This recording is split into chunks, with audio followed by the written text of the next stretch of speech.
Ritorna il caffè letterario, parliamo della stagione primaverile, siamo a San Leone al secondo lido delle Dune.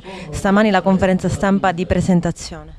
Sì, diciamo che è il quarto caffè letterario che organizziamo, il primo nella stagione primaverile, appositamente studiato per favorire la partecipazione dei giovani e delle scuole ai caffè letterari.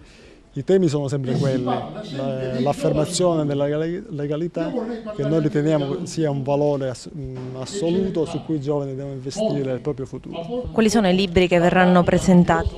Beh, i libri sono ad ampio raggio, dei libri che parlano della legalità, della mafia, del contrasto al fenomeno mafioso, e poi nell'ultima presentazione del libro si approfondirà la figura dei padri pugliesi, che è sicuramente una figura di eroe positivo che noi indichiamo alle generazioni, alle più giovani generazioni, come esempio da seguire per la loro maturazione come classi dirigenti del domani.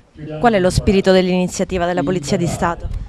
Sicuramente lo spirito dell'iniziativa è quella idealmente di aprire le porte della Polizia di Stato, le porte delle istituzioni ai più giovani, alle scuole, per affermare il principio di prossimità, cioè quell'aspetto di vicinanza alla società civile e in questo caso al mondo scolastico.